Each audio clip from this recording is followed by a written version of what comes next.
నెల్లూరు జిల్లా బోగోలులో జన్మభూమి కార్యక్రమంలో ముఖ్యమంత్రి చంద్రబాబు నాయుడు మాట్లాడుతున్నారు. ప్రత్యక్ష ప్రసారం ద్వారా చూద్దాం.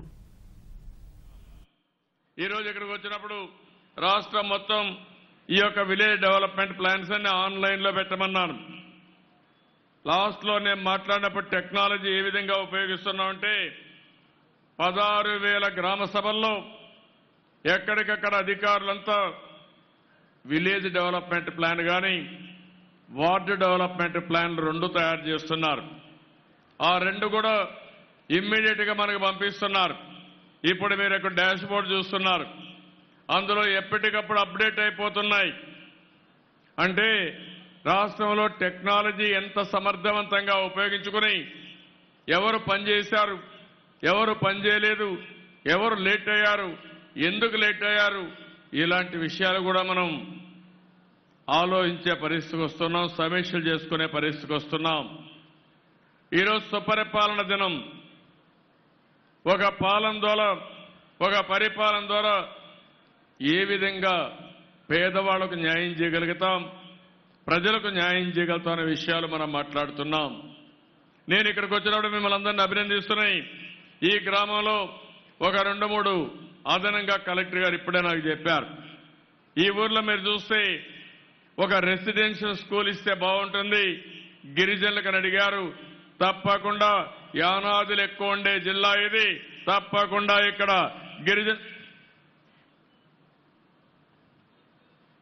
ఇప్పటికే మీరు చూస్తే 4 గురుకుల పాఠశాలలు ఇప్పటికే సెలెక్ట్ చేశాం.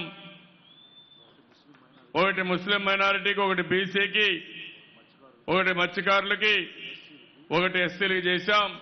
ఈ రోజు ప్రత్యేకంగా ఇక్కడ గిరిజనులకు కూడా ఒక రెసిడెన్షియల్ పాఠశాలని ఇక్కడే శాంక్షన్ చేస్తున్నానని మీ అందరికీ హామీ ఇస్తున్నా. ఇక్కడ ఈ కార్యక్రమానికి కూడా శ్రీకారం చుడతాం. ఇంకో పక్కన ఈ గ్రామంలో ఒక ఇరిగేషన్ ట్యాంక్ ఉంది. దానికి ఒక 2 కోట్ల రూపాయలు కావాలన్నారు. ఈ 2 కోట్ల రూపాయలు కూడా శాంక్షన్ చేస్తున్నానని ఈ సభా సందర్భంగా మీ అందరికీ హామీ ఇస్తున్నా. ఈ కార్యక్రమం కాకుండా ఈ రోజు మీరు ఒకసారి చూస్తే రాష్ట్రం అంతా కూడా మన మీటింగ్ అయ్యే లోపలనే ఎంతమంది అప్డేట్ చేశారు, ఎంతమంది విలేజ్ డెవలప్మెంట్ ప్లాన్స్ తయారు చేసుకున్నారు, ఎంతమంది గ్రామ సభలో దాన్ని అడాప్ట్ చేసుకున్నారో అది కూడా మీకు చదివిస్తాం.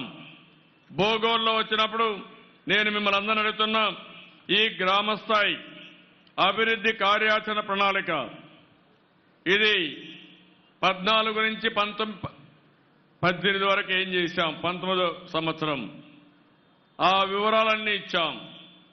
19 నుంచి 2024 వరకు ఏమేం చేస్తామో అవన్నీ కూడా ఇందులో మెన్షన్ చేశాం. మీ భాగస్వామ్యంతో చేశాం. మీరందరూ కలిసి చేసుకున్నారు. విలేజ్ లో ఉండే అధికారులు, అనధికారులు 10 రోజులు కూర్చొని విద్యార్థులు కూడా సహకరించి ఈ విలేజ్ కి ఒక ప్రణాళిక, ఒక విజన్ తయారు చేసుకున్నారు.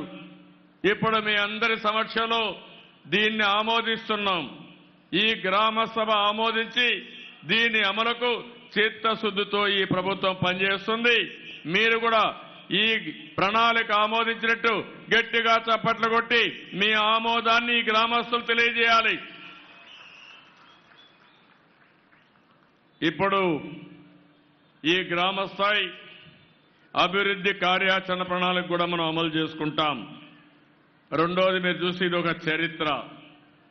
1975లో గిరిజనుల కోసం, మొత్తం బడుగు బలహీన వర్గాల కోసం 66,276.79 వేల ఎకరాలు. దీని వాల్యూ మనం చూస్తే చాలా పెద్ద ఎత్తున ఈరోజు 12,000 రూపాయలు వేసుకున్న 12 లక్షల రూపాయలు రిజిస్ట్రేషన్ వాల్యూ 5 లక్షలు ఉంది. ఆవరేజ్ దీని విలువ చూస్తే 12 లక్షలు అవుతుంది. ఆ రేటు ప్రకారం మనం వేసుకుంటే దగ్గర 8,000 కోట్ల రూపాయలు విలువ చేసే భూమిని దగ్గర 60,596 మందికి ఈ రోజు నేను పట్టాలు ఇస్తున్నాను. ఇది నా అదృష్టంగా నేను భావిస్తున్నా. మా ఆడబిడ్డల్ని 60,596 మందిని లక్షాధికారులు చేశామని మరొక్కసారి విజ్ఞప్తి చేస్తున్నా. మొన్నటి వరకు ఈ భూమి మీది కాదు, సొసైటీది. మీకు వస్తుందని నమ్మకం లేదు, దాని విలువ కూడా మీకు సంబంధం లేదు. కడాన గవర్నమెంట్ ఇవ్వచ్చు, గవర్నమెంట్ ఇవ్వకపోవచ్చు, కానీ ఈ రోజు నుంచి ఈ భూమికి ఓనర్లు మీరే. అదే ఈ రోజు ఈ ప్రభుత్వం యొక్క ప్రత్యేకత. ఇందులో కూడా మీరు చూస్తే ఎస్సీలు 29,966 మంది, దగ్గర 30,061,035 సెంట్లు ఇచ్చాం. ఎస్టీలు 8,341 మంది, వాళ్ళకైతే 8,614 18.84 సెంట్లు వాళ్ళకి ఇచ్చాం. బీసీలు 18,204 మంది, వాళ్ళందరికీ 24,304.38 సెంట్లు వాళ్ళకి ఇచ్చాం. ఓసీలు 4,024 మంది, 6,292.22 సెంట్లు వాళ్ళకందరికి ఇచ్చాం. మొత్తం చూస్తే 60,596 మందికి 66,276.79 సెంట్ల భూమిని మీ అందరికి ఇచ్చాం. 10 నియోజకవర్గాలు, 10 నియోజకవర్గాల్లో కూడా ఈ ల్యాండ్ మీకు అప్పచెప్పాం. ఈరోజు నేను ఇంకోటి ఆలోచించాను. మా ఆడబిడ్డలకి పసుపు కుంకుమ పేరుతో ఈ పట్టాలు మీకు ఇస్తున్నాను. ఒకవేళ అధికార యంత్రాంగం ఎక్కడన్నా ఇవ్వాలంటే ఒక్కొక్కసారి చిన్న చిన్న పొరపాట్లు జరుగుతాయనే ఉద్దేశంతో ఒకే రోజు ఈ కార్యక్రమానికి శ్రీకారం చుట్టాను. ప్రభుత్వ ఖర్చులతో మిమ్మల్ని మర్యాదగా తీసుకొచ్చి మధ్యాహ్న భోజనం పెట్టి సాయంత్రం కూడా రిఫ్రెష్మెంట్లు ఇచ్చి కుంకుమ, పసుపు కుంకుమ కింద చీర ఇవన్నీ పెట్టి గౌరవప్రదంగా ఈ పట్టాలు నేను మీకు అందజేస్తున్నానని చెప్పి కూడా నేను మీకు తెలియజేస్తున్నా. ఇక్కడే కౌంటర్లన్నీ పెట్టాం. ఈ మీటింగ్ అవుతానే కౌంటర్లో మీకు అన్ని ఇస్తారు. మీరు తీసుకొని మళ్లీ గౌరవప్రదంగా మీ ఇంటికి పంపిస్తాం. మళ్లీ నేను ఫోన్ చేస్తాను. ఒక్క పైసా కూడా ఎవరికి ఇవ్వద్దండి. ఒకవేళ ఎవరన్నా అడిగితే చెప్పండి, ముఖ్యమంత్రి చెప్పాడు, మేమివ్వం, మా పట్టా మా ఇంటికి వస్తుందని గట్టిగా మీరు చెప్పండి. దీనికంటే నీతివంతమైన ప్రభుత్వం ఎక్కడా ఉండదు. ఒక్క పైసా అవినీతి లేకుండా, ఆఫీస్ చుట్టూ తిరిగే పని లేకుండా మీకు ఈ పట్టాలు ఇస్తున్నామంటే అది నాకు మీ మీద ఉండే ప్రేమ, ఈ పేదవాళ్లపైన అభిమానం. అందుకని దీనికి నేను శ్రీకారం చుట్టాను. అందుకనే మిమ్మల్ని అడుగుతున్నాను. ఈరోజు చూస్తే దగ్గర 60,000 మంది మా ఆడబిడ్డలు ఒక్కొక్కరి పేరుతో 12 లక్షల రూపాయల ఆస్తి వచ్చే పరిస్థితి వచ్చింది. ఆవరేజ్ చూస్తే భవిష్యత్తులో ఇంకా విలువ పెరుగుతుంది. అలాంటి ఒక ఆస్తిని, ఒక భద్రతని మా ఆడబిడ్డలకు ఇచ్చానంటే అది నా సంతోషం. ఇదే విధంగా అనునిత్యం భవిష్యత్తులో కూడా మిమ్మల్ని పైకి తీసుకురావడానికి ఎక్కడ అవకాశం ఉంటే అక్కడ మీకు సహాయం చేస్తానని మరొకసారి హామీ ఇస్తున్నా. ఇది నిరంతరం చేస్తాను. మీ కష్టాలు కూడా తీరుస్తాం. ఈరోజు ఇంకొక కార్యక్రమానికి ఇక్కడ శ్రీకారం చుట్టాం. ఈ ఊర్లో మీరు చూస్తే, ఈ కార్యక్రమాన్ని చూస్తే 8, 9, 10వ తరగతి బాలికలకు ఉచితంగా 10 శానిటరీ నాప్కిన్స్ తీసుకొచ్చాం. దీని పేరు కూడా రక్ష అని పేరు పెట్టాం. 6 లక్షల మంది బాలికలకు ఇస్తున్నాం. దీనివల్ల ఆడబిడ్డల ఆరోగ్యం, అదే మరి విద్య పైన ఎక్కువ ఫోకస్ చేసే పరిస్థితికి వస్తుంది. ఇంకో పక్కన ఆడబిడ్డలందరికీ మీ ఊరిలో ఉండే ఫేర్ ప్రైస్ షాప్ ద్వారా రక్షా కింద ఉచితంగా ఈరోజు ఈ యొక్క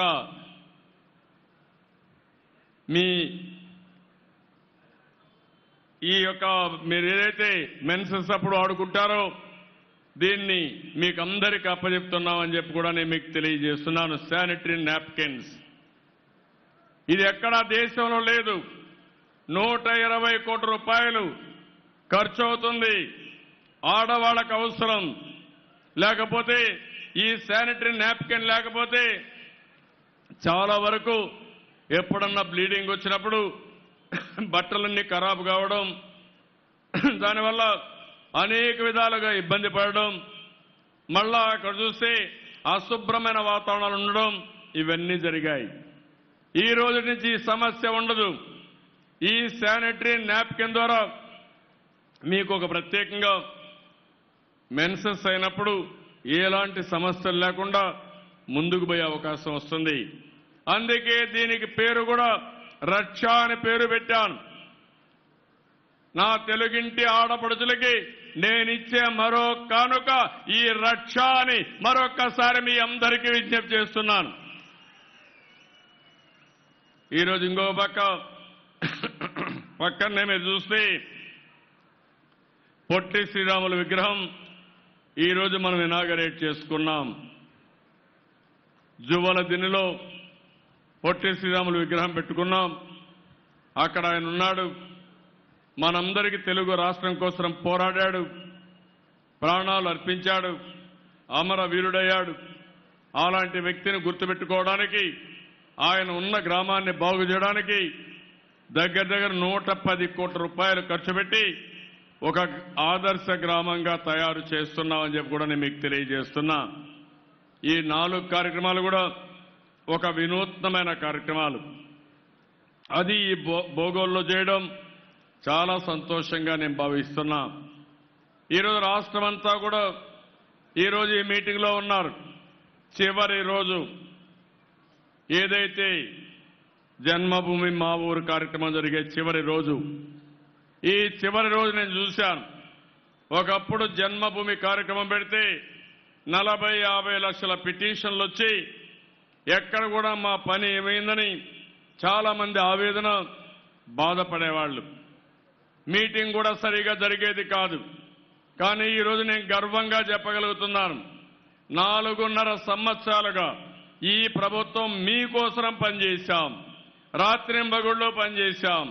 అధికార యంత్రాంగం, ప్రజాప్రతినిధులు కూడా జవాబుదారీతనంతో పనిచేయించి మీ సమస్యలన్నీ పరిష్కారం చేసిన ఏకైక ప్రభుత్వం ఈ తెలుగుదేశం ప్రభుత్వాన్ని మరొక్కసారి హామీ ఇస్తున్నా. ఈ సంవత్సరం కూడా పొజిషన్ పార్టీ ఆలోచించారు. గొడవలు చేయాలనుకున్నారు, పేపర్లో పెద్దగా రాయాలనుకున్నారు. అందులో కూడా ఎన్నికలు వస్తున్నాయి. ఎన్నికల సమయంలో ఇంకా గొడవలు చేసి పెద్ద సంఘటనలు చూపించి ఈ ప్రభుత్వం ఫెయిల్ అయిందని చెప్పాలని ప్రయత్నం చేశారు. కానీ ప్రజలందరూ కూడా సంఘటితంగా ముందుకు పోయారు. అన్ని పనులు మాకైనాయి. ఎవరైనా గొడవ చేస్తే మంచిది కాదని మీరు హెచ్చరించారు. మీరు చూపించిన చొరవ స్ఫూర్తికి మనస్ఫూర్తిగా మిమ్మల్ని అందరినీ అభినందిస్తున్నా. చాలా మంది రెచ్చగొడతారు, పని మాత్రం చేయరు. రాజకీయ లబ్ధి కావాలి వీళ్లకు. ఈరోజు ఈ ప్రభుత్వం పనిచేస్తే చేయలేదని చెప్పాలి, పని జరిగినా జరగనట్టు చిత్రీకరించాలి. దానికి మార్గం ఇలాంటి మీటింగ్లు పెడితే అక్కడికి వచ్చి గొడవలు చేయడం. ఈ సంవత్సరం మీరు చూస్తే మనమంతా కూడా ఒక సుపరిపాలన ద్వారా ముందుకు పోయాం. ఇక్కడ మీరందరూ అర్థం చేసుకోవాల్సిన అవసరం ఉంది. 2014 విభజన జరిగింది. అగమ్య గోచరంలో ఉన్నారు. అందరం కూడా హైదరాబాద్లోనే పెట్టుబడులు పెట్టారు. నేను కూడా హైదరాబాద్ని అభివృద్ధి చేశాను. ఈరోజు హైదరాబాద్ నగరాన్ని అన్ని రంగాలలో అభివృద్ధి చేసి తెలుగు జాతి కోసం ఉపయోగపడుతుందని నాలెడ్జ్ నగరంగా ప్రపంచ పటంలో పెట్టాం. కానీ దురదృష్టం, ఒకసారి విభజన జరిగితే ఆంధ్ర రాష్ట్రం 3 సంవత్సరాలు కర్నూలులో షెడ్యూల్లో పనిచేశాం. తర్వాత అందరూ హైదరాబాద్లో ఉండి 60 సంవత్సరాలు కష్టపడి మళ్లీ కట్టుబట్టలతో వచ్చాం. నెత్తిన అప్పు పెట్టుకొని వచ్చాం. అగమ్య గోచరంతో ఆలోచించాం. నేను ఒకటే ఆలోచించాను, ఎన్ని కష్టాలున్నా ఈ పేదవాళ్లు గాని రైతులు గాని ఎక్కడా ఇబ్బంది పడకూడదని అనునిత్యం పనిచేశా. మీ ఆలోచనలకు అనుగుణంగా ముందుకు పోయాను. ఇంకొక పక్క మీరు ఒక్కసారి ఆలోచిస్తే ఆ రోజు 16,000 కోట్ల రూపాయలు లోటు బడ్జెట్. రాజధాని లేదు, ఇండస్ట్రీస్ లేవు, కాలేజీలు లేవు, పింఛన్లు ఇస్తామా లేదా తెలియదు. కానీ ఆ రోజు నేను ఆలోచించింది, ఎన్ని ఇబ్బందులున్నా ఎనిక్కిపోకూడదని ఆలోచించాను. ఒక పక్క ఎన్డీఏ గవర్నమెంట్లో చేరాం, మీకోసం చేరాను, న్యాయం జరుగుతుందని ఆశించాను. నిన్న కూడా చూశారు, జయప్రకాష్ నారాయణ గారు ఏదైతే ఆంధ్ర రాష్ట్రానికి రావాల్సిన డబ్బులు 75,000 కోట్లు ఉన్నాయి, మేధావులందరినీ పెట్టుకొని మేము ఇది చేశాం.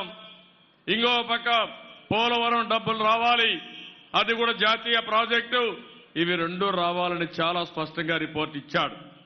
అంత మునుపు పవన్ కళ్యాణ్ కూడా ఒక కమిటీ వేసి ఫ్యాక్ట్ ఫైండింగ్ కమిటీని పెట్టి వాళ్ళు కూడా ఒక రిపోర్ట్ ఇస్తే 75,000 కోట్లు రావాలని ఆయన కూడా మాట్లాడాడు.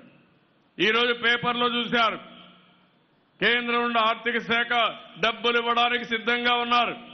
35,000 కోట్ల రూపాయలు ఇవ్వడానికి సిద్ధంగా ఉన్నాం. ప్రధానమంత్రి ఒక్క మాట అవునంటే ఈ 35,000 కోట్ల రూపాయలు రిలీజ్ చేస్తామని వాళ్ళు కూడా చెప్పినట్టు వార్తలు వస్తున్నాయి. ప్రధానమంత్రి చిన్నచూపు చూశాడు, మనకు అడ్డం పడుతున్నాడు, అభివృద్ధిని అడ్డుకుంటున్నారు. ఆ విషయం మీరందరూ గుర్తుపెట్టుకోవాల్సిన అవసరం ఉంది. కేంద్రం గాని సహకరించుంటే అభివృద్ధి ఇంకా బ్రహ్మాండంగా చేసి మనం ముందుకు పోయేవాళ్ళం. కేంద్రం సహకరించకపోయినా, ప్రతిరోజు అడ్డుపడినా, మనకు పనులు చేయలేకపోయినా మీకు ఇబ్బంది రాకూడదని 24,000 కోట్ల రూపాయలు రైతు రుణముక్తి, ఒక్కొక్క రైతుకి 1,50,000 చేసిన ఏకైక ప్రభుత్వం భారతదేశంలో మన ప్రభుత్వం. అవునా కాదా తమ్ముళ్ళు, ఆడబిడ్డలు మీరే చెప్పాలి. అవును అంటే గట్టిగా చప్పట్లు కూడా చెప్పాలి. ధనిక రాష్ట్రాలు తెలంగాణ, కర్ణాటక, తమిళనాడు, మహారాష్ట్ర ఎవరు ఇవ్వలేదు, నాకు సహకరించలేదు. అయినా నేను ఇస్తానని చెప్పాను. ఇంకా కొంత ఇవ్వాలి. ఈ నెలలోనే దానికి కూడా సమీకరించుకుని మొత్తం ఏదైతే చెప్పానో 10% వడ్డీతో మీ డబ్బులు ఇవ్వడానికి నేను ముందుకు పోతానని మరొక్కసారి ఈ బోగోలు సభలో చెప్తున్నా. ఇంకొక పక్క మా ఆడబిడ్డలు, నేనే పెట్టా డాక్రా సంఘాలని. ఆ సంఘాలు పెట్టిన ఉద్దేశం మిమ్మల్ని ఆర్థికంగా పైకి తేవాలని, పేదరికం నుంచి మిమ్మల్ని కూడా అభివృద్ధి పందాలో ముందుకు తీసుకుపోవాలని మీకోసం నేను ఈ కార్యక్రమం చేశాను. అందుకే ఒక్కొక్క మెంబర్కి 10,000 ఇచ్చాను, వడ్డీ లేని రుణం ఇచ్చాం. భవిష్యత్తులో మీకు అండగా ఉంటా. దేశంలోనే కాదు ప్రపంచంలోనే 90 లక్షల మంది మెంబర్లకి 9,000 కోట్ల రూపాయలు ఆర్థిక సహాయం చేసిన ఏకైక ప్రభుత్వం మన ప్రభుత్వం అని చెప్పి కూడా నేను మీకు తెలియజేస్తున్నా. 1,000 మందికి ఆడబిడ్డల పేరుతో 8,000 కోట్ల రూపాయల ఆస్తి ఇచ్చాను. తప్పకుండా అండగా ఉంటామని గట్టిగా చెప్పాలి. ఏమమ్మా, అండగా ఉంటారా లేదా మీరు? ఇంకా గట్టిగా చెప్పట్లు కూడా చెప్పాలి తమ్ముళ్ళు. ఎందుకు నేను అడుగుతున్నానంటే, ఏ ప్రభుత్వమైనా ఈరోజు మీరు చూస్తే మీకు మంచి చేసే ప్రభుత్వానికి మీరు అండగా ఉండాలి. 2004 వరకు మిగులు కరెంటు తీసుకొచ్చాను, అభివృద్ధిలో ముందుకు పోయాం. 2004 నుంచి 14 వరకు అన్ని సమస్యలే. అసలు కరెంటు లేదు, చిన్న చిన్న పరిశ్రమలు మూతపడిపోయినాయి. వ్యవసాయానికి కరెంటు లేకుండా రాత్రిపై కాపలా కాసే పరిస్థితికి వచ్చారు.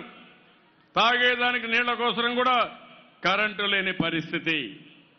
ఆ రోజు నేను ఆలోచించాను, ఎవరూ కష్టపడకూడదని.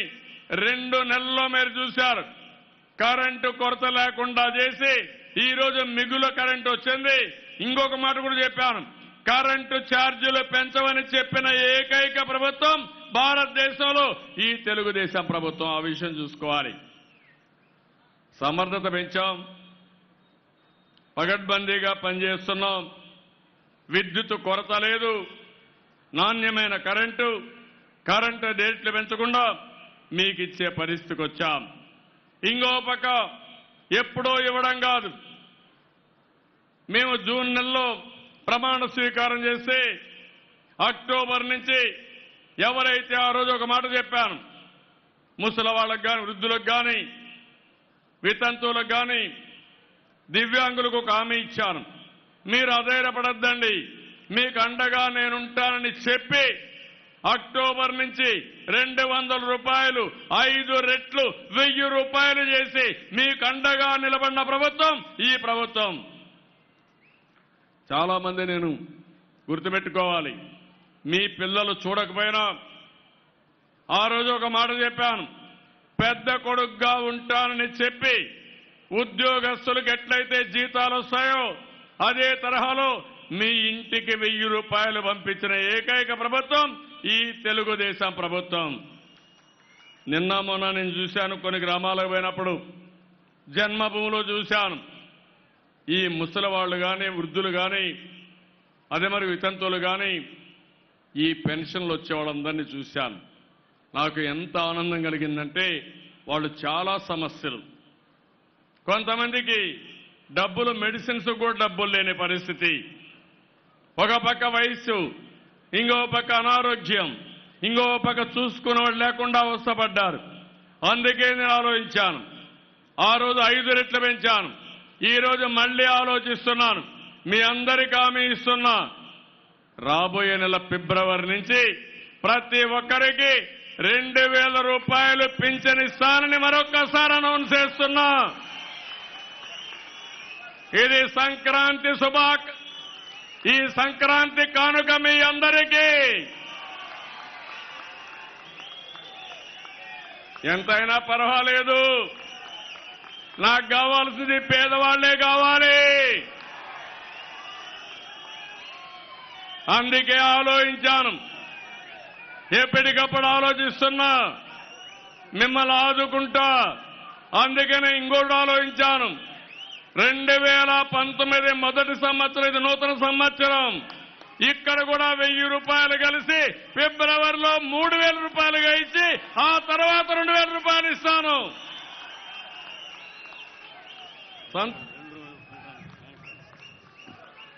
సంతోషమానని మిమ్మల్ని అడుగుతున్నా.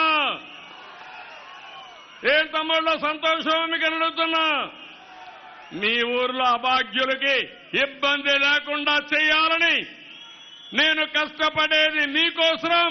నిరంతరం కష్టపడతా, సంపద సృష్టిస్తా, ఆదాయాన్ని పెంచుతా, తిరిగి మీకే ఇస్తా. అందుకని ఈ జన్మభూమి మా ఊరి కార్యక్రమంలో మీ అందరికీ హామీ ఇస్తున్నా. నాకు ఇబ్బందులున్నాయి, డబ్బులు లేవు, కష్టపడతా, సంపాదిస్తా, మీకు మాత్రం ఎప్పటికప్పుడు మీ కష్టాలు తీర్చే బాధ్యత, మీ కళ్ళ నీళ్లు తుడిచే బాధ్యత, అసలు కళ్ళ నీళ్లే రాకుండా కాపాడుకునే బాధ్యత నాది. అదే మరిగా ఈరోజు మీరు ఒకసారి గుర్తుపెట్టుకోవాల్సింది, నేను దీనితోనే ఆపలేదు. రూపాయి కేజీ బియ్యం, సంక్రాంతి కానుక, చంద్రన్న బీమా, పెళ్లి కానుక, 100 యూనిట్లు కరెంటు ఉచితంగా పేదవాళ్ళకి ఇవ్వడం, మరుగుదొడ్లు కట్టించాం. అదే సమయంలో ఈరోజు మీరు గుర్తుపెట్టుకోవాలి, వంట గ్యాస్ ఇచ్చాం. ఇంకో పక్కన కరెంటు కూడా ఎక్కడా ఇబ్బంది లేకుండా ఇచ్చాం. సిమెంట్ రోడ్లు గ్రామంలో వేసాం. పంచాయతీ బిల్డింగు, స్కూల్ బిల్డింగులు అన్ని కట్టాం. భవిష్యత్తులో మీకు అందరికీ హామీ ఇస్తున్నాను, మంచినీళ్లు మా ఆడబిడ్డలు బయట పోయే పని లేకుండా 1 సంవత్సరం నుంచి 2 సంవత్సరాల లోపల మీ ఇంటికే ట్యాప్ ద్వారా నీళ్లు ఇచ్చే బాధ్యత, మీ ఇంటికే నీళ్లు తెచ్చే బాధ్యత నాది. ఇంకొక పక్క అండర్ గ్రౌండ్ డ్రైనేజ్ కూడా ప్రాధాన్యత ఇచ్చాం. 2000 జనాభా కంటే ఎక్కువ అండర్ గ్రౌండ్ డ్రైనేజ్ పెడతాం. మిగిలింది ఇక్కడ సోక్ పిట్లు ఇస్తాం. తర్వాత మీరు చూస్తే ఎవరికి ఎక్కడా ఇబ్బంది లేకుండా పరిశుభ్రమైన గ్రామాలు, ఒక స్మార్ట్ గ్రామాలు, ఆదర్శ గ్రామాలుగా తయారు చేసే బాధ్యత నాది అని మీకు తెలియజేస్తున్నా. ఇది దీంతో నేను ఆపలేదు. మీ ఆరోగ్య ఖర్చులు బాగా తగ్గించాను, వైద్య పరీక్షలు తగ్గించాను. ఏప్రిల్ నుంచి ఎన్టీఆర్ వైద్య సేవ ద్వారా 5 లక్షల రూపాయలు వైద్య ఖర్చులు కూడా ఇస్తున్నా. అనారోగ్యం అంటే 5 లక్షలకు పోతున్నాం. హాస్పిటల్ పోతే వైద్య పరీక్షలని ఫ్రీగా చేపిస్తాం. నేను అడుగుతున్నా, ఈరోజు మాట్లాడే నాయకులు మన దరిదాపుల్లో ఉన్నారా తమ్ముళ్ళు అని మిమ్మల్ని అడుగుతున్నాను, మీరే చెప్పాలి. 25,000 కిలోమీటర్లు సిమెంట్ రోడ్లు వేశాం. 36 లక్షల మందికి మరుగుదొడ్లు కట్టించాం. ఇంకో పక్క ఒక మాట చెప్పాను, జన్మభూమిలో రేషన్ కార్డు అడిగినా, జన్మభూమిలో అర్హులకి పింఛన్ రాకపోయినా, జన్మభూమిలో ఇళ్లు లేని వారికి ఇళ్లు ఇచ్చే బాధ్యత ఏ రికమెండేషన్లు లేకుండా అర్హులందరికీ ఇళ్లు ఇస్తానని చెప్పి మరొక్కసారి హామీ ఇస్తున్నా. జన్మభూమిలో వచ్చినట్టన్నీ కూడా ఎక్కడికక్కడ శాంక్షన్లు చేయమన్నాం. ఈరోజు మీరు ఒకసారి చూస్తే మన ప్రభుత్వం ఈ కార్యక్రమాలు ఏ విధంగా చేయగలిగారని మీరందరూ ఆలోచిస్తే, ఈరోజు గవర్నమెంట్ మీకోసం ఒక పక్క 1100 పెట్టాం. 1100 చూస్తే పరిష్కార వేదిక. ఇప్పుడు మీరు అక్కడ ఫోటోలో చూస్తున్నారు, 2000 మంది ఆడ కూర్చొని పనిచేస్తారు తమ్ముళ్ళు మీకోసం. ఒక పింఛన్ ఇస్తే నా ఫోన్ వస్తుంది, మీరు రేషన్ తీసుకుంటే ఫోన్ వస్తుంది, బీమా ఇస్తే ఫోన్ వస్తా ఉంది. నా ఫోన్లు వస్తున్నాయా మీ అందరికీ? వస్తున్నాయని చేతులు పైకెత్తండి. నేను ఫోన్ చేసేది మీకు అన్ని అందుతున్నాయా లేదా కనుక్కోవడానికి, ప్రభుత్వాన్ని ఒక జవాబుదారీతనంగా తీసుకురావడానికి. అందుకే నేను ఫోన్లు చేస్తున్నాను. ఇంకో పక్క ఈ పాస్ పెట్టాను, ఒకసారి చూడండి. ఈ పాస్ ద్వారా మీకు పింఛన్ రేషన్ అందిందా లేదు చూస్తున్నాను. ఒకవేళ రేషన్ అందకపోతే ఏ రేషన్ షాపులో అందలేదు, దానికి అధికారి ఎవరు, ఎప్పటికప్పుడు వాళ్ళందరికీ పంపిస్తున్నాను. ఇంకో పక్క పెన్షన్లు కూడా మీ ఇంటికే పంపిస్తున్నారు. ఇక్కడైతే మత్స్యకారులకి 50 సంవత్సరాలకే పింఛన్ ఇచ్చే కార్యక్రమానికి శ్రీకారం చుట్టిన ఏకైక ప్రభుత్వం మన ప్రభుత్వం. ఇంకా నాకు ఎక్కువ మనసుంది కానీ మన ఖజానా అనుమతి ఇవ్వడం లేదు. ఎందుకంటే నేను సంపాదించాలి, మళ్ళా మీకు ఇవ్వాలి, చెప్పిన మాట నిలబెట్టుకోవాలి. ఇప్పుడు వీళ్ళు మాట్లాడే వాళ్ళని మీరు చూస్తే వైఎస్ఆర్ కాంగ్రెస్ నాయకులు కానీ మిగిలిన వాళ్ళు అనుభవం లేని వ్యక్తులు, పంచాయతీ బోర్డు అధ్యక్షులు కాని వ్యక్తులు. వీళ్ళకి అవగాహన ఏమన్నా ఉందా తమ్ముళ్ళు? బడ్జెట్ అంటే తెలుసా అని మిమ్మల్ని అడుగుతున్నా. వీళ్ళు చేసిన తప్పుడు పనులు మీరు చూస్తే, వీళ్ళు చేసిన అవినీతి వల్ల అధికారులు జైలుకు పోయే పరిస్థితి వచ్చారు, పారిశ్రామికవేత్తలు జైలుకు పోయారు, ప్రజలు అనుభవించవలసిన ఆస్తులు, ఆదాయాన్ని పెంచే ఆస్తులు నిరుపయోగంగా ఉండే పరిస్థితి వచ్చింది. అదే మరి ఇక్కడ పెన్షన్లు ఇస్తానే సీసీటీవీ కెమెరాలు పెట్టాం, శాంతి భద్రతలు పర్యవేక్షిస్తున్నాం. రాష్ట్రం మొత్తం సీసీటీవీ కెమెరాలు ఉన్నాయి తమ్ముళ్ళు, మీరు చూస్తున్నారు. ఏ రోడ్డుగా ఆ రోడ్డు కెమెరా ఉంది, ఏ వాహనం పోతుందో చూస్తాం. నెంబర్ ప్లేట్ కూడా ఐడెంటిఫికేషన్ ఉంటుంది. ఎవరైనా రౌడీ షీటర్ రోడ్డు మీదకి వస్తే నేరుగా కంట్రోల్ రూమ్ నుంచి ఆయన వెనకపోతూ ఎక్కడ నేరం చేయక మునిపే చొక్కా పట్టుకునే వ్యవస్థకి శ్రీకారం చుడుతున్నామని మరొక్కసారి మీకు తెలియజేస్తున్నా.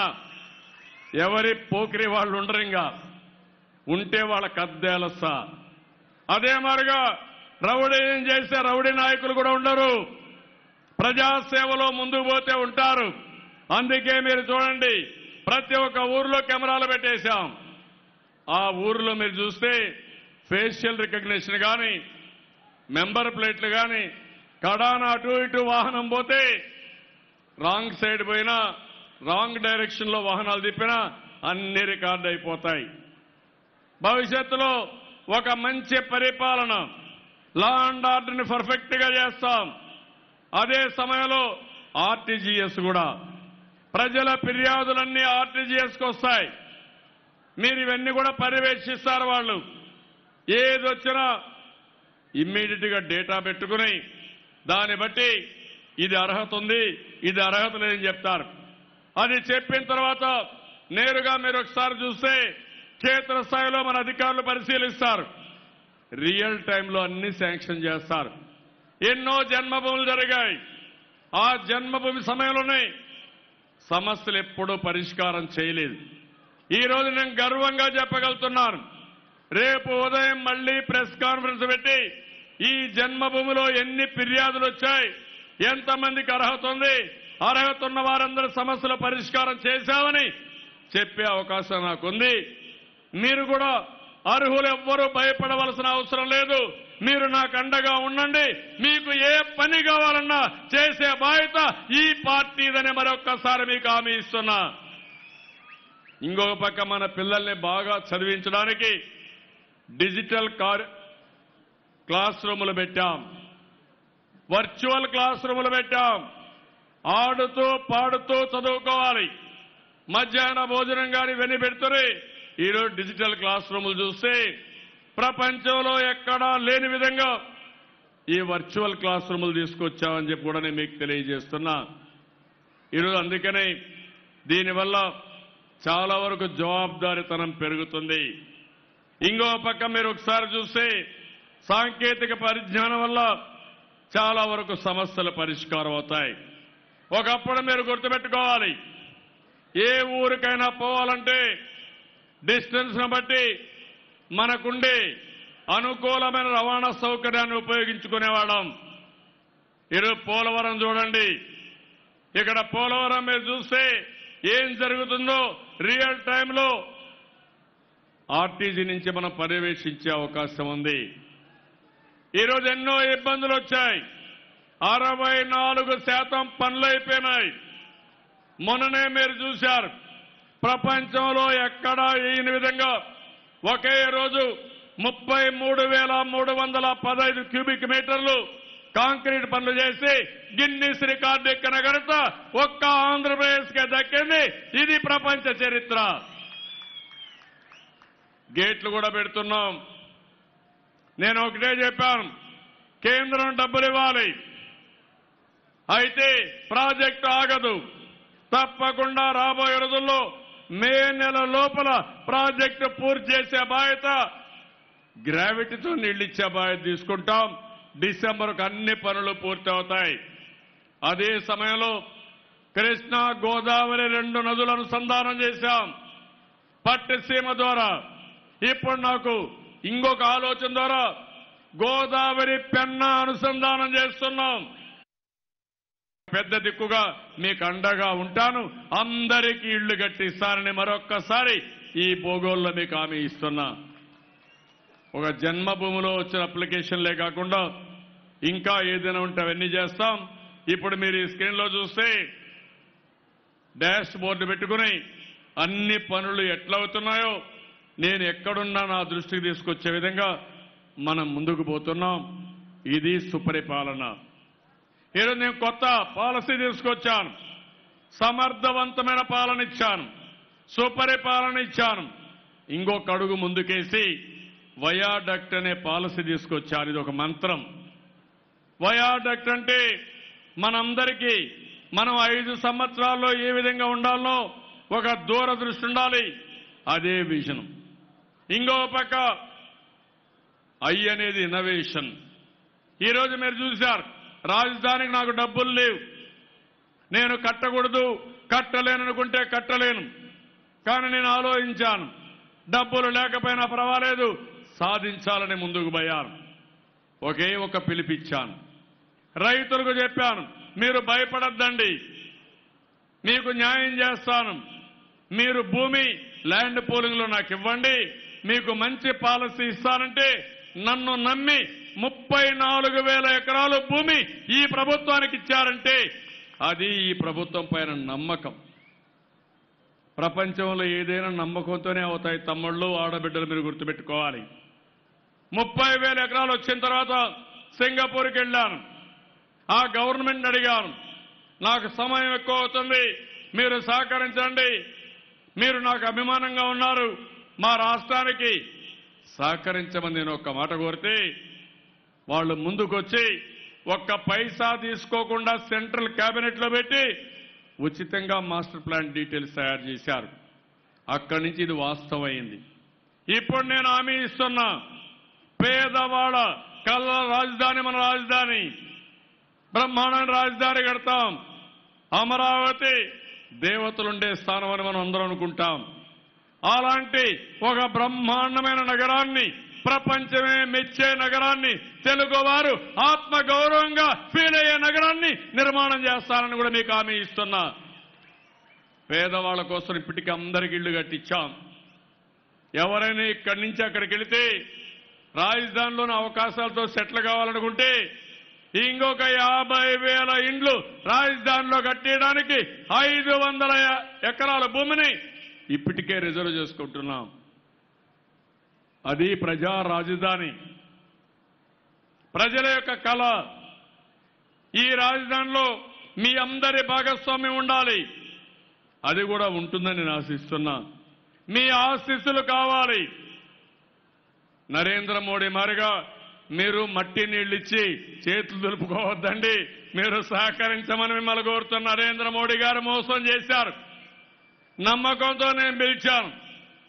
ఆయన ద్వారా ఫౌండేషన్ వేపిస్తే కనీస ధర్మాన్ని పాటించలేదు. కడాన మట్టి నీళ్ళిచ్చి మన మొఖాను కొట్టి వెళ్లిపోయిన వ్యక్తి నరేంద్ర మోడీ గారు. నేను ఆలోచించాను, మీరు సహకరించకపోయినా పర్వాలేదు, బిల్డింగ్ చూడండి బ్రహ్మాండంగా వస్తున్నాయి. మీరు చూడవలసిన రెండు, ఒకటి అమరావతి నగరాన్ని మీరు చూడాలి, పోలవరం నగర ప్రాజెక్టు మీరు చూడాలి.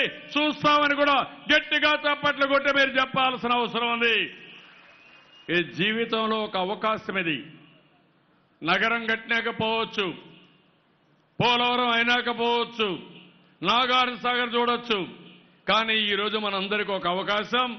ఇంత పెద్ద ప్రాజెక్టు మళ్ళా జీవితంలో ఎప్పుడూ రాదు. ఆ ప్రాజెక్టు కట్టేటప్పుడు మీరు చూస్తే మీకు అర్థమవుతుంది. నదుల అనుసంధానానికి ఈ ప్రభుత్వం ఏ విధంగా పనిచేస్తున్నామో మీకు ఒక ఐడియా వస్తుందని చెప్పి కూడా నేను మీకు తెలియజేస్తున్నా. ఇంకో పక్క ఈరోజు మీరు చూస్తే పేదవాళ్ళందరికీ అన్నా క్యాంటీన్ తీసుకొచ్చాను. ఎక్కడన్నా దేశంలో తమిళనాడు చూడండి, తెలంగాణ చూడండి, ఎక్కడన్నా చూడండి, మనం కట్టినటువంటి అన్నా క్యాంటీన్ అన్నిటికంటే బ్రహ్మాండం. పెద్ద పెద్ద చైన్స్ ఉంటాయి ప్రపంచం అంతా, కేఎఫ్సీనో ఇంకో పక్కన పెద్ద పెద్ద కంపెనీలను పెడతారు. ఆ విధంగా నాణ్యమైన భోజనం, పరిశుభ్రమైన వాతావరణం, మంచి బిల్డింగులో పెట్టి పేదవాళ్ళని గౌరవప్రదంగా భోజనం పెట్టే ఏకైక ప్రభుత్వం ఈ ప్రభుత్వం అని చెప్పి కూడా నేను మీకు తెలియజేస్తున్నా. మా తమ్ముళ్ళు డబ్బులుండేవాళ్ళు అన్నదానం చేయాలనుకుంటే మీరు కూడా రిజర్వ్ చేసుకోవచ్చు. ఒకరోజు రాష్ట్రం అంతా పెట్టచ్చు, కావాలంటే ఒకరోజు మీ ఊరికే పెట్టచ్చు, మీ క్యాంటీన్లో పెట్టచ్చు. అలాంటి స్కీములు పెడుతున్నాను. ప్రజల భాగస్వామ్యం అవసరం. మన నాయకుడు ఎన్టీ రామారావు గారు అన్నదానం తిరుమలలో ప్రవేశపెట్టాడు. ఈరోజు దానికి 1000 కోట్ల రూపాయలు డిపాజిట్ వచ్చింది. ఆ వడ్డీతో అన్నదానం చేసే పరిస్థితికి వచ్చాం. నేను ఆ రోజు నా మీద అటాక్ చేసిన సందర్భంలో ప్రాణదాన కార్యక్రమానికి శ్రీకారం చుట్టాను. సాక్షాత్ వెంకటేశ్వర స్వామిని నా ప్రాణాన్ని కాపాడాడు, ప్రాణ భిక్ష పెట్టాడు. ఎందుకంటే ఈ పనులు చేయడానికే పెట్టాడేమో, అదే నేను అనుకుంటున్నా. అయితే ఆ రోజు నేను ప్రాణదానాన్ని తీసుకొచ్చి ఈ పేదవాళ్ళకు ₹1 ఖర్చు లేకుండా చేయడం కోసం డొనేషన్లకు శ్రీకారం చుట్టాను. ఇలాంటి కార్యక్రమాలతో మనం ముందుకు పోయాం. ఇంకో పక్క ఈ రాష్ట్రంలో ఎవ్వరు కూడా చదువుకున్న పిల్లలకు ఉద్యోగాలు చేస్తారు. ఆ రోజు మీరు చూడండి, నేను చెప్పాను, నా మీద నమ్మకంతో ముందుకొచ్చారు. ప్రపంచం అంతా తిరుగుతున్నాను. ఇన్వెస్టర్స్ మీట్లు కూడా పెట్టాం. మొన్నే మీరు చూస్తే మన ఊరు పక్కన రామాయంపట్నానికి నేను ఫౌండేషన్ వేస్తే 4500 కోట్ల రూపాయలతో రాబోయే 22 నెలల్లో రామాయంపట్నం ఆపరేషన్కి వస్తుంది. అదే రోజు ఒక కాగిత పరిశ్రమ 24,000 కోట్లు పెడుతున్నారు. ఇండోనేషియా కంపెనీ పెడుతున్నారు. ఇది భారతదేశంలో వచ్చినటువంటి ఫారిన్ డైరెక్ట్ ఇన్వెస్ట్మెంట్ అతి పెద్ద ఇన్వెస్ట్మెంట్. ఆ రోజే నా పాలసీ చూసిన తర్వాత అదానీ వచ్చాడు. అదానీ వచ్చి 70,000 కోట్ల రూపాయలతో ఒక పక్క డేటా సెంటర్ కానీ ఇంకో పక్క దానికి కావాల్సిన కరెంటు కోసం సోలార్ ఎనర్జీ కోసం శ్రీకారం చుట్టారు. అంటే ఒకే రోజు 1,00,000 కోట్ల రూపాయలు పెట్టుబడులు వచ్చాయి. దీనివల్ల 1,30,000 మందికి ఉద్యోగాలు వస్తాయి. తమ్ముళ్ళు, ఇది జరిగింది నమ్మకం వల్ల జరిగిందా, నమ్మకం లేకపోతే వస్తాయని అడుగుతున్నా. రేపు వైఎస్ఆర్ పార్టీ ఉంది, ఆయన వస్తే అందరికీ భయం, మళ్ళా ఈయన ఆయనతో కూడా జైలుకు తీసుకుపోతాడనే ఉద్దేశంతో పెట్టుబడి పెట్టేవాడు కూడా తప్పించుకొని పోతారు. ఎవరు పెట్టుబడులు పెట్టరు. అది వీళ్ళ చరిత్ర. చాలా మంది పారిశ్రామికవేత్తలు వాళ్ళ జీవితాన్నే నాశనం చేసుకున్నారు.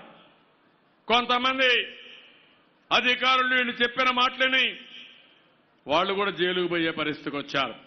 ఈరోజు మన ఆలోచన ఒకటే, ఏ పని చేసినా నీతివంతంగా చేస్తాం, ప్రజల కోసం చేస్తాం, ఎక్కడా ఒక చిన్న తప్పు చేయకుండా సమర్థవంతంగా చేస్తామని మరొక్కసారి మీ అందరికీ హామీ ఇస్తున్నా. ఈరోజు పేదవాళ్ల కోసం, యువత కోసం పెద్ద ఎత్తున కార్యక్రమాలు చేపడుతున్నాను. మీరు ఒకటే గుర్తుపెట్టుకోండి, ముఖ్యమంత్రి యువనేస్తం ఇచ్చాం, 1,000 రూపాయలు ఇచ్చాం.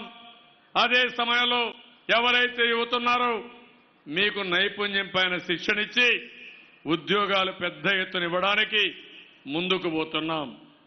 ఈరోజు మనం చేసే కార్యక్రమాలు మీరు చూస్తే ఎక్కడికక్కడ నేను మొత్తం సాటిస్ఫాక్షన్ లెవెల్ తెప్పిస్తున్నా.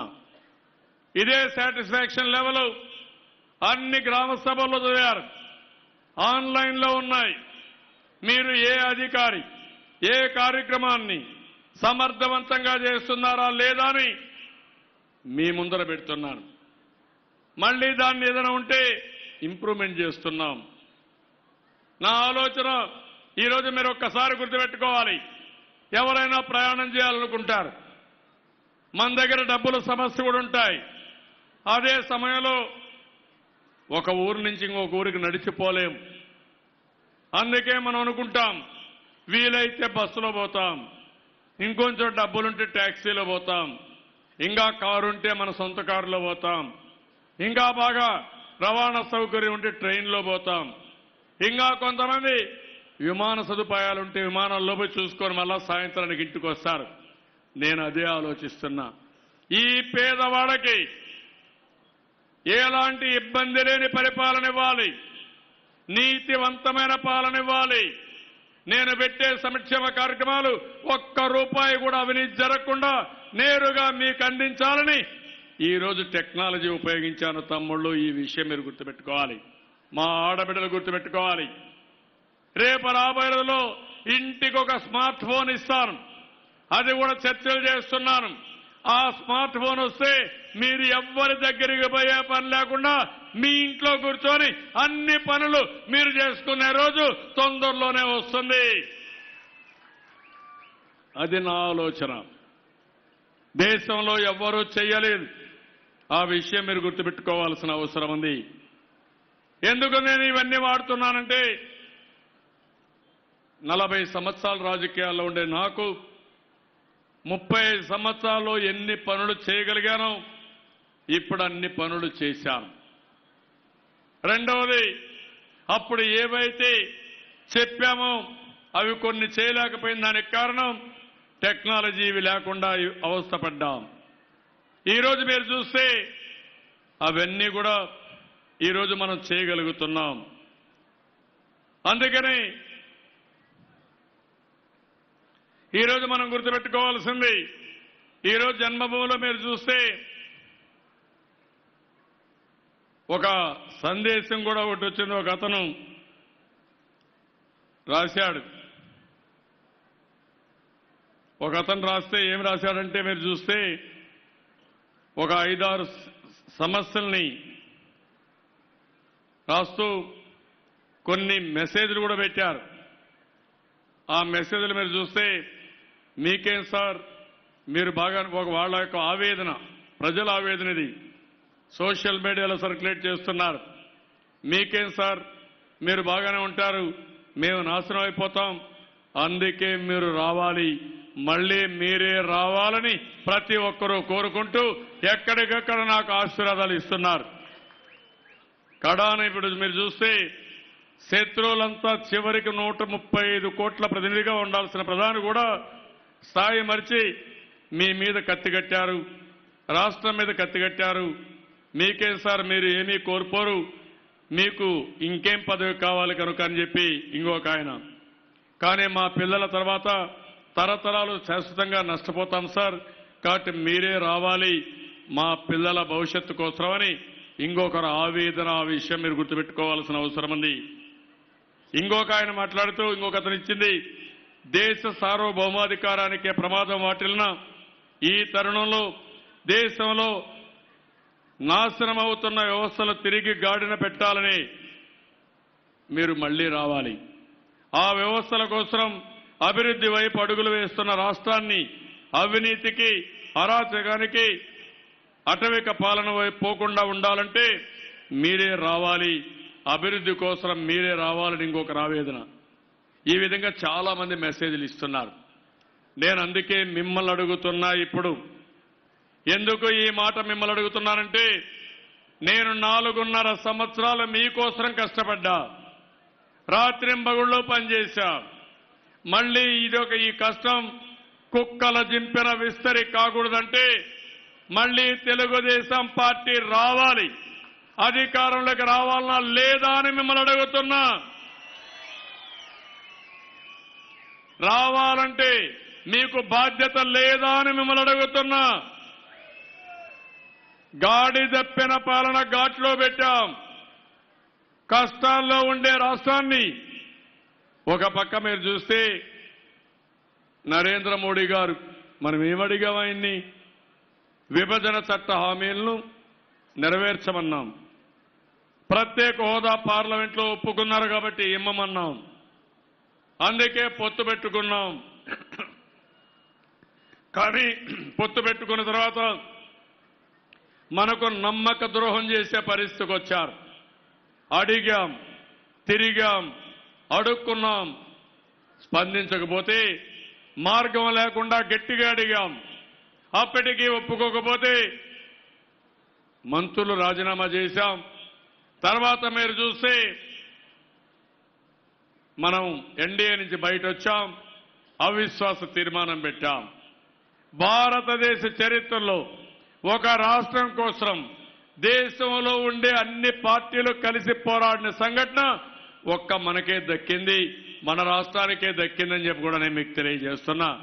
అది మన విశ్వసనీయత. ఇంకో పక్క మీరు ఒకసారి ఆలోచిస్తే, ఈ పనులు చేస్తా ఉంటే మనం గట్టిగా అడిగితే నరేంద్ర మోడీ గారికి కోపం వచ్చింది. మనకు సహకారం కావాలని నేను అందరి సహకారం అడిగాను. ఢిల్లీకి వెళ్ళాను, అన్ని రాజకీయ పార్టీలతో కలిశాను. ఈరోజు ఒక్క విషయం మీరు గుర్తుపెట్టుకోవాలి, భారతదేశం ఈరోజు అనేక సమస్యలతో సతమతం అవుతున్నాం.